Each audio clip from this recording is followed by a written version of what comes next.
The prevalence of traumatic brain injury among youth in criminal justice is staggeringly high. The estimates range from a low estimate of 30 to 40% to almost 90% when it comes to young people who've been convicted of more serious offenses. Just because someone has a brain injury, that in of itself does not equate criminal behavior.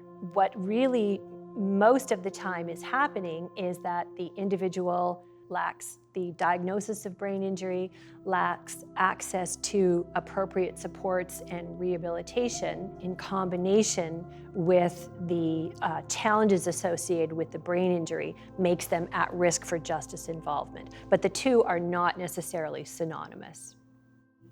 What I've seen with clients over the years is that their difficulties with attention, comprehension, social interaction can place them at risk to be singled out by the justice system as being problematic, as not being remorseful, as being defiant, oppositional, when in fact their behavior is to a large part a function of the often undiagnosed and unaddressed TBI.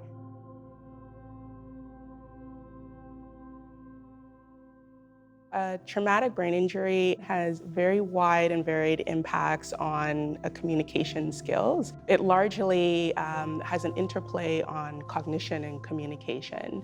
So for young people who had a brain injury who have challenges with attention or memory or their general executive function skills, might have resulting challenges with processing information. And so if long streams of information is given, maybe only parts or whole of it is understood. And it could really make a person seem like quite obstinate in giving back information. And it could definitely be interpreted as an unwillingness to attend to instructions or inability to understand what's being said.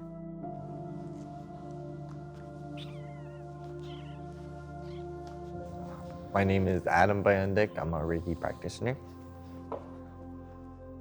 I had a TBI when I was 15. It's hard for me to understand sometimes and explain stuff to people, and it's really hard to figure out words sometimes, to figure out what I have to explain to somebody. Yeah, I can't remember the word or the name, so it's kind of hard for me to figure out things. Yeah. Every time my mom makes a joke, it's like I don't get it. Sometimes I'll think a joke's funny, but nobody else does. And it's like, somebody will be serious to me and I'm just laughing and smiling, right? It's like, it's kind of hard for me to tell when people are like really serious and stuff like that.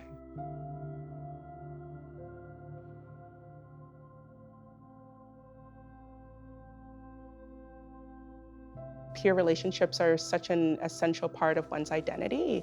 And when you've had an acquired brain injury, often you almost appear to your friends like a new person. Slowly, I noticed that a lot of people lose friends because their peers just do not quite know how to deal with this new person.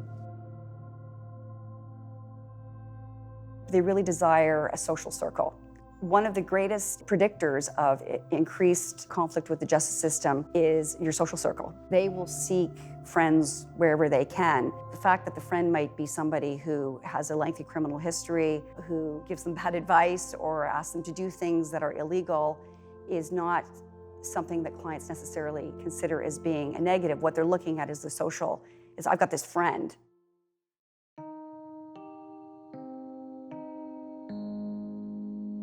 So you place these challenges in the context of the justice system, which inherently is a fast-paced, highly complex system with multiple persons. It's highly stressed. It makes it very challenging for individuals with brain injury, again, particularly from the perspective of being able to follow and understand what's going on, what's being said to them, understanding the social cues of what is expected of them, the way that they need to present and be serious and be remorseful and respectful to the individuals that they're speaking with. And then the ability for them to be able to express and tell a coherent story. Sophisticated communication skills are required at every step of the criminal justice process, even for young people who never formally enter a courtroom. A lot of decisions are made from the very first police officer they meet. In all of those interactions, you need to be following this really complex, often abstract, often fast-paced language that's going on around you, and the stakes for not understanding it are extremely high.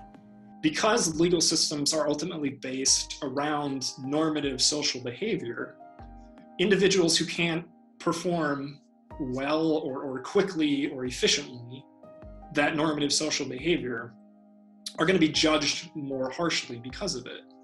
Kids or young persons with TBI who enter the legal system kind of have two strikes against them.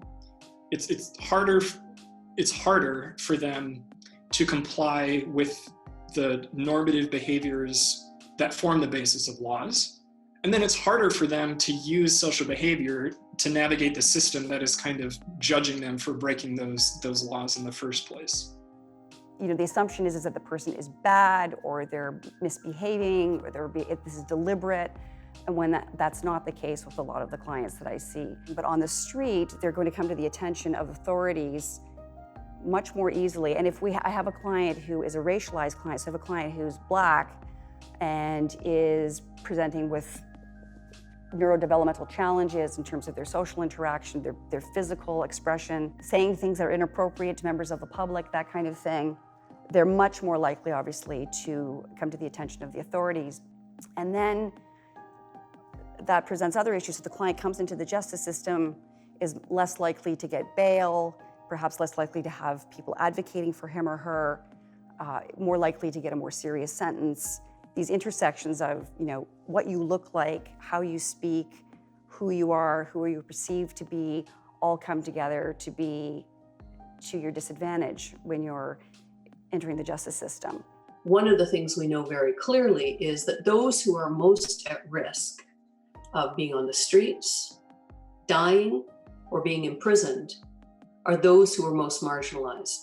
Who we criminalize is very much determined by the level of inequality experienced. When we look at the end result, we see the adverse impact of discrimination on the basis of sex, race, and in this case, disability, because we see that's predominantly who fills our prisons. It's not those who cause the greatest harm. It's those who have the least opportunity to actually participate in a meaningful way, whether it's in education, whether it's in employment, whether it's in community life. And so we have relegated those individuals oftentimes to the least effective, most expensive system that exists within, and the only one that can't say no, and that is our criminal legal and our prison systems.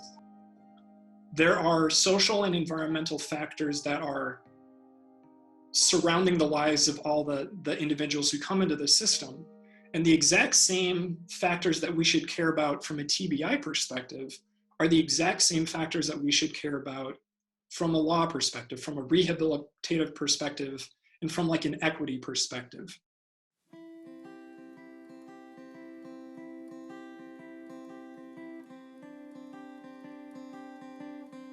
So there's many strategies that one could use to support a young person with a TBI. You can slow down your words so that they have more time to process and to understand what's being said. Information could be written down, paired with talking about it, figuring out what it is that they've understood by maybe relaying to them that you know that you've given them a lot of information, and could they say it back to you in a way that they understood it. I think it's really important to modify the environment so that it's supportive to the young person. An environment that is loud and extremely fast-paced will not support a young person's ability to use strategies such as asking for information to be repeated or to really understand language that's being used. For a young person with a TBI, it's really essential for them to have a very strong support system. And this does include peers and family members and anybody that's important within their environment. Not only do they act as a source of communication support and helping them to understand their world, it gives them a sense of belonging. The risks of negative outcomes increases when young people don't have that social support.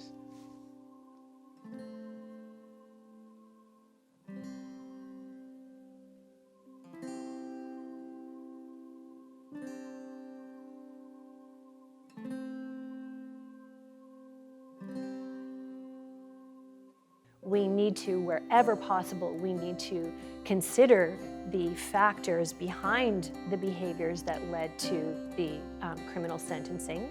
And we really want to focus on a rehabilitative lens. We want to stop that revolving door trajectory. We want to end the justice trajectory for the youth as soon as possible so that they don't navigate through to the adult justice system. For a young person with a brain injury, their interaction with the criminal justice system may be the highest stakes event in their lives and may determine the trajectory of the rest of their life. So it's imperative for us to support them so that they have equal access and equal full participation in youth criminal justice, because communication is a human right.